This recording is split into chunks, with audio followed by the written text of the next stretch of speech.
Nima emish, Ehsonboy xotinini taloq qilgan emish. 4 xotindan eng kenjasi Amir Olimxonning jiyani Fayziboyning kenja qizi Mohroy begimning talog'ini berib yuborganmish. Qadim Buxoroning Dorun qal'a aholisi, qal'a ichi aholisi asosan amaldorlar, boylar va savdogarlar, din peshvolari, davlat ahamiyatiga molik lavozim egalari qal'a ichkarisida uy-joy qilib yashashgan.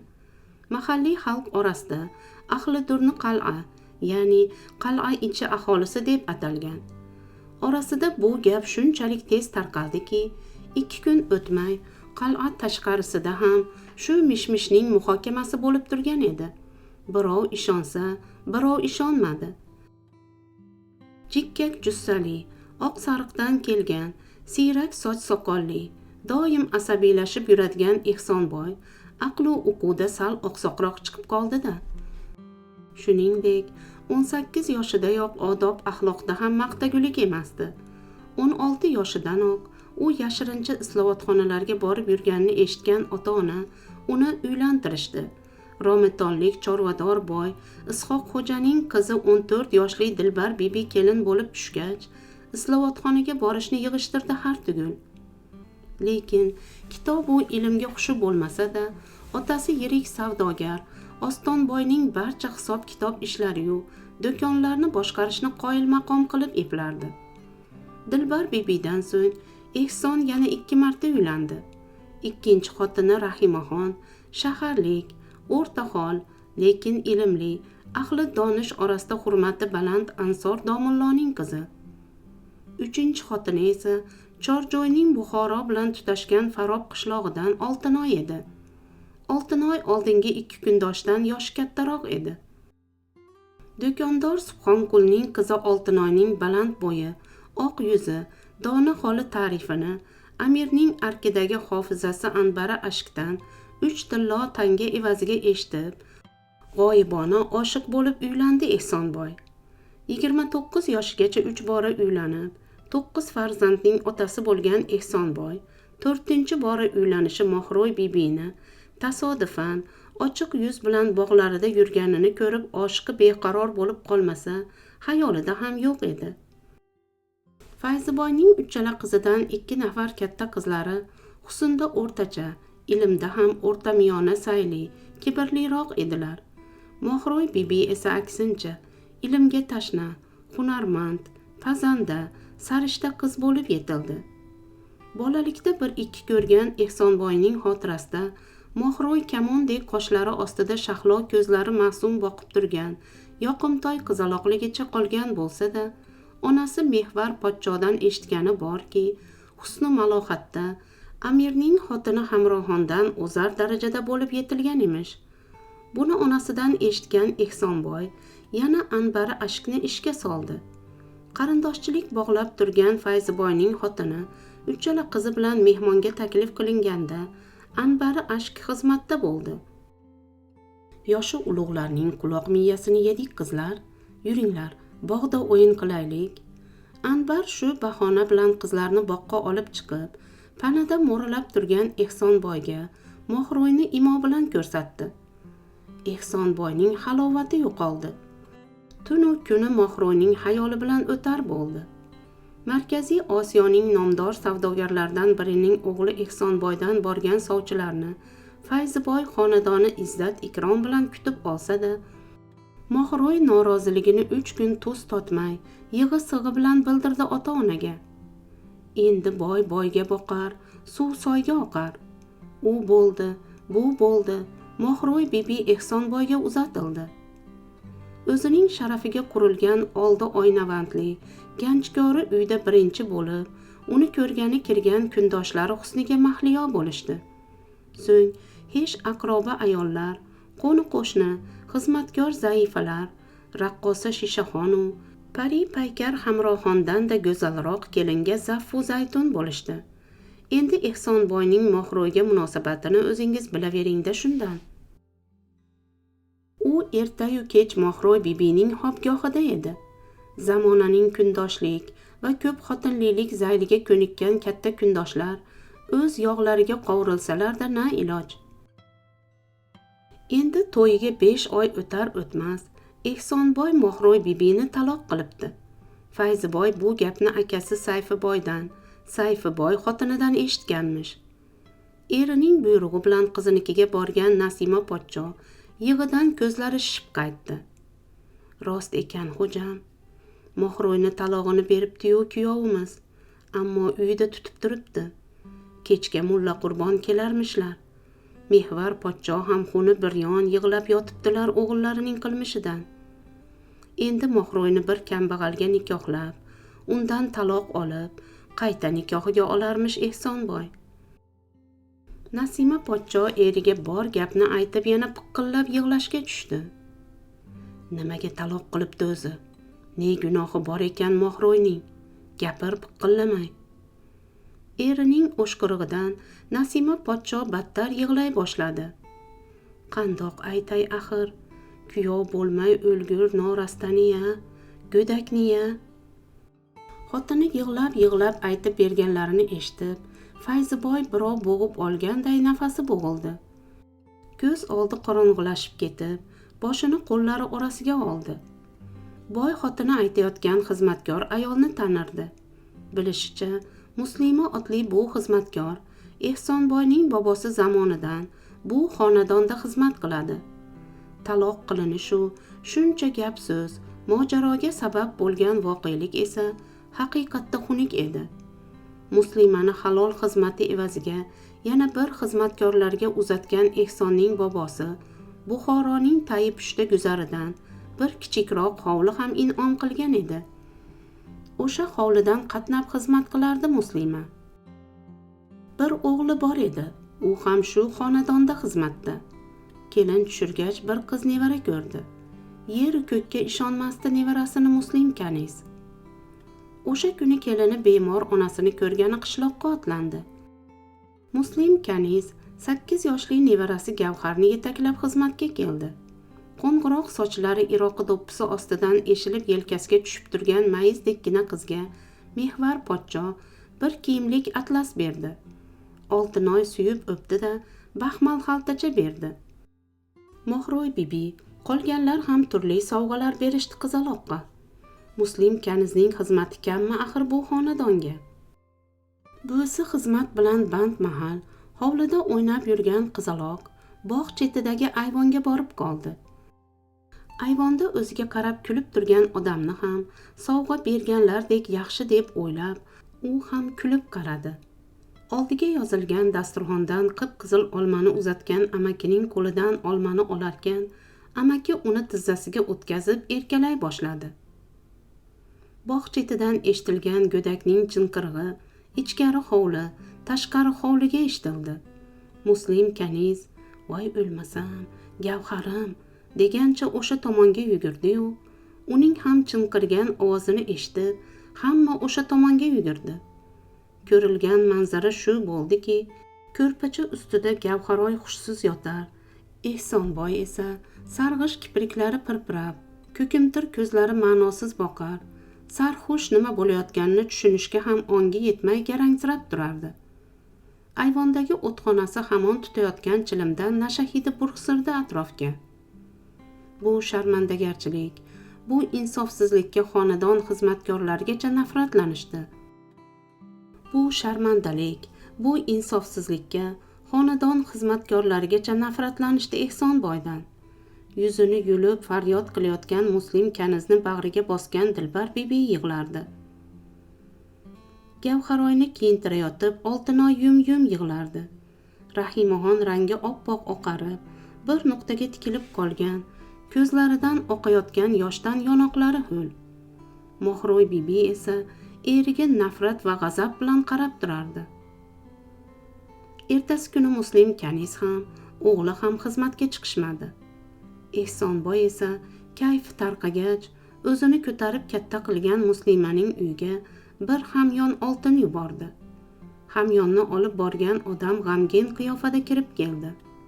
Olmadilar, dedi hazin tovushda hamyonni Ehsonboyning yuziga qaramay uzatarkan. Ehsonboy bir chimirildi-yu, burilib, Mohroy bibining xobxonasiga kirib ketdi. Kechadan beri o'ziga kela olmay, Yig'idan ko'zlari qizargan Mohroy bibi hech narsa bo'lmaganday o'shshayib kirib kelgan erini ko'rib hayratda qoldi. Nahotki shu ham odam bo'lsa, deya xayolidan kechdi uning. Ehsonboy Mohroy bibiga qarab labini qiyshaytirib zaharxanda qildi. Mohroy bibi, bizning yuzga qozonning qarosi yuqibdimishki, bu taxlit hayrona qaraysiz.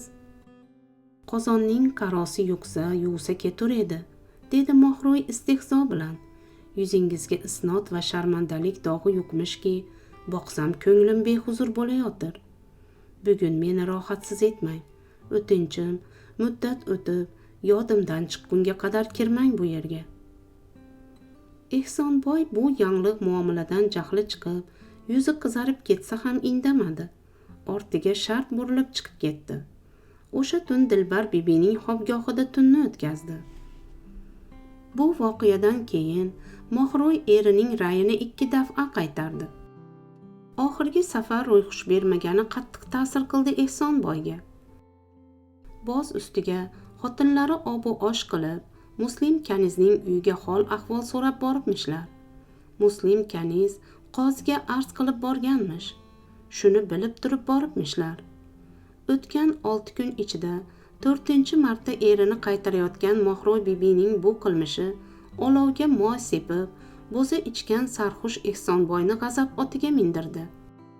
Ehtiyojini kuch bilan qondirmoqchi edi. Mohroy bibi lip etib o'zini hovliga oldi.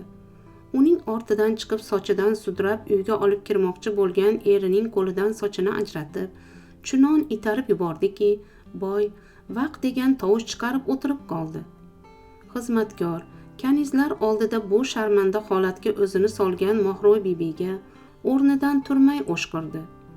Sen it emgan qanjiq murdor, eringga qo'l ko'tarding-a? Taloqsan.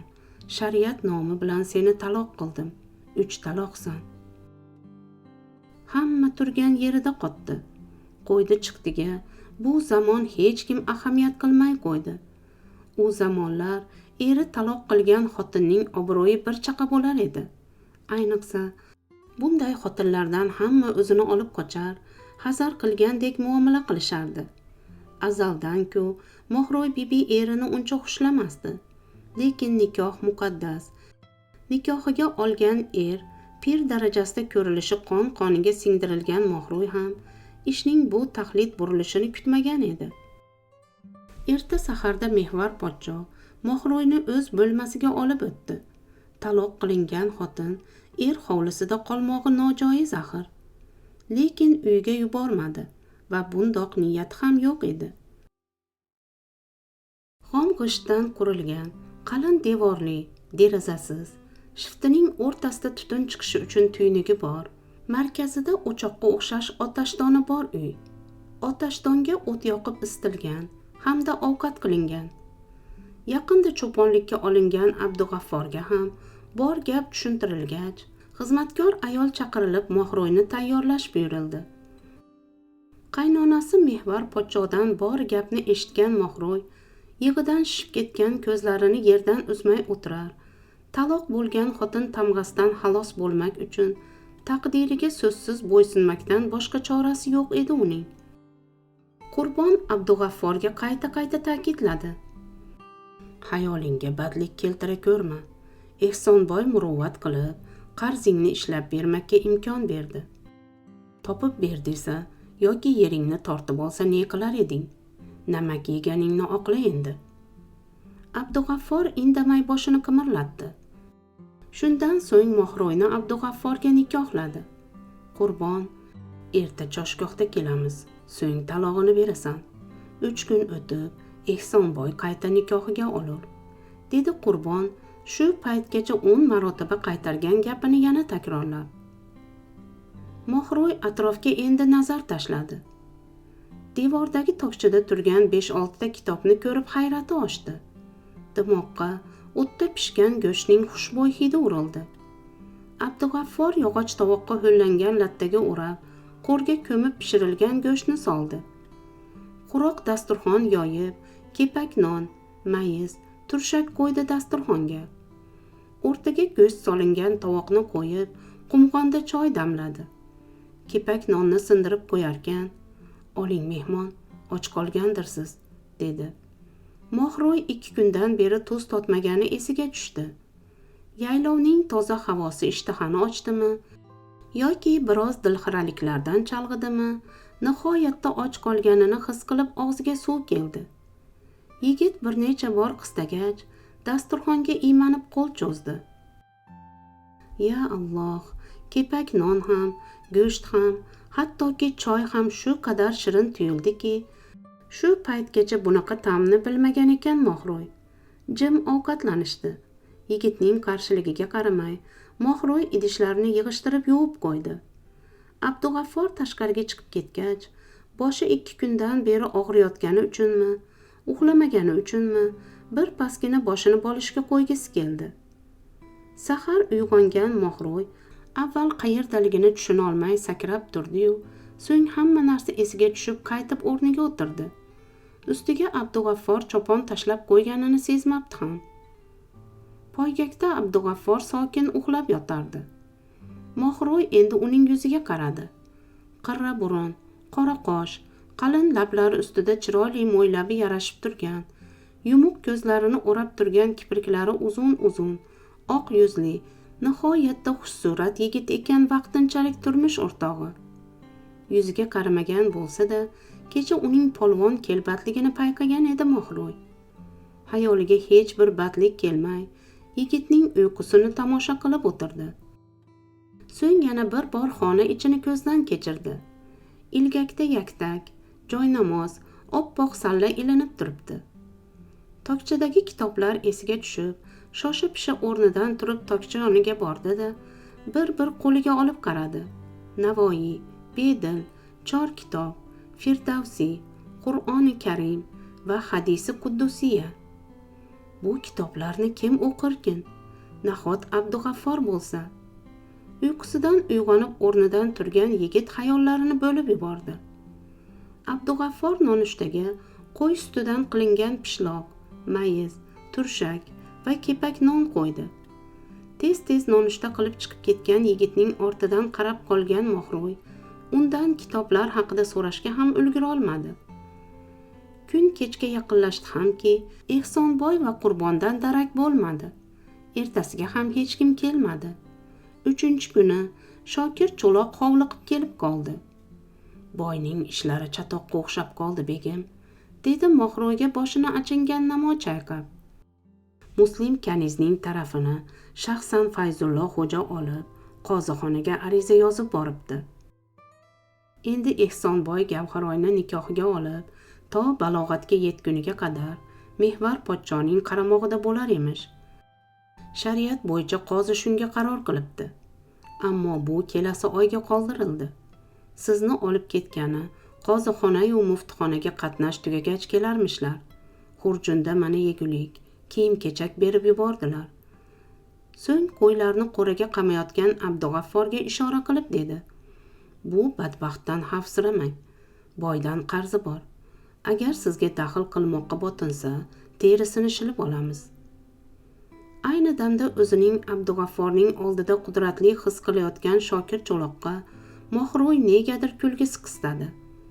Shokir cho'loq Mohroyning yuzi yorishganini, yaqin kunlarda erining kelishini eshitganiga yo'yib, u ham og'zi qulog'ida iljaydi. Otini qamchilab uzoqlashgan Shokirning ortidan hayron kuzatib qolgan Abdug'affor Mohroydan so'radi: Sizni nechun olib ketmayotirlar? Shokir ketdi-ku. Yigitning xavotirli yuziga qarab, Mohroyning yanada kuchliroq kulgisi keldi. Olib ketmasmishlar, siz bilan qolurmishman. Qizning hazilini tushunmagan yigit og'zi ochilib angrayib qoldi. Ha, nega? Endi Mohroy o'zini tutolmay kulib yubordi. Boy bachchaga uylanarmish, dedi so'ng jiddiy. Boyning bachchabozligini eshitgandim. Mir Arabda o'qib yurgan chog'imda qulog'imga chalingandi, dedi Abdug'affor ham jiddiy. Mohroy ijirg'anib yuzini chetga burdi. O'sha kuni Abdug'affor otasi qazo qilgach, madrasadagi o'qishini vaqtincha qoldirishga majbur bo'lganini aytib berdi. Onam 2 singlim bilan yolg'izlanib qoldi. ozroq yerimiz bor. 10 yoshli singlim jigari shishib xastalanib qolgach, yerni sotmaslik uchun qarz olib davolatdim. Qarzni qo'shnimiz Ehsonboydan necha yillardan beri cho'pon bo'lib ishlayotgan Xodi bobo olib berdi. 10 tillo qarzimni ishlab uzishga ko'ndirdim boyni. Har oy 1 tillodan 10 oy ishlab berishim kerak. 3 oyi o'tdi. Qarzimni ussam, Xudo xohlasa o'qishimga qaytaman, dedi Abdug'affor ma'yus. Mohro yigitga achingan namo tikilib qoldi. Ehsonboy ozmas, ko'pmas, 12 kundan keyin keldi Mohroyni olib ketgani. Qani bo'l taloq qil, shoshirdi Qurbon Abdug'afforni. Abdug'affor Mohroyga qaradi. Qiz kulimsirab yerga qaradi. Sur bu yerdan hammang, mening taloq qiladigan xotinim yo'q. Qo'lida panshaxa, vajohat bilan turgan Abdug'afforga qarab, Qurbon tili kalimaga kelmay qoldi. Astag'firulloh, Abdug'afforjon, shaytonga hay bering.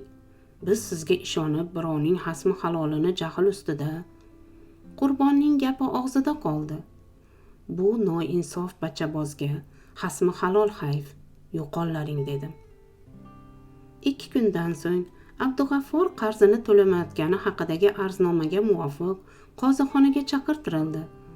Hamyonidan 10 tilloni sanab, qozi tasdiqnomasi bilan qarzini uzgan Abdug'affor Fozilboyning uyiga yo'l oldi. U yerda Mohroyni qoldirib kelgan edi. Bu paytda esa Ehsonboy yollagan josuslar Abdug'afforning uyiga borib Mohroyni topolmay qaytishdi. Mohroy bibi 98 yoshda vafot etdilar. 11 farzand ko'rdim, 46 nevara. Evaralarim sonini bilmayman, kuladilar Mohroy bibi. Qarz evaziga sotgan zebigardonimni bobongiz ancha yil o'tib qaytarib sotib olib berdilar. 52 yil turmush qurib, hech bir-birimizga mehrimiz kamaymadi. Oshsa oshdiki kamaymadi. Ehsonboy esa 1 yildan so'ngmi bir bedavo kasal yuqtirib yara bosib o'ldi. Dahshatlisi shuki, 3 xotinini ham shu kasalga mubtalo qildi noinsof. Qattiq sevganmisiz bobomizni Oyto'tajon? Mening quvlik qilib bergan savolimga Mohroy bibi avval kuldilar. So'ng ko'zlarida yosh halqalandi. Chin muhabbat qarimaydi oypochcham. Hamon sevaman. O'lganlarga 25 yil bo'ldi-yu, hamon kechagina o'lgandek kuyunaman. Barchamizga chin muhabbat nasib etsin. Hikoya tugadi. E'tiboringiz uchun rahmat.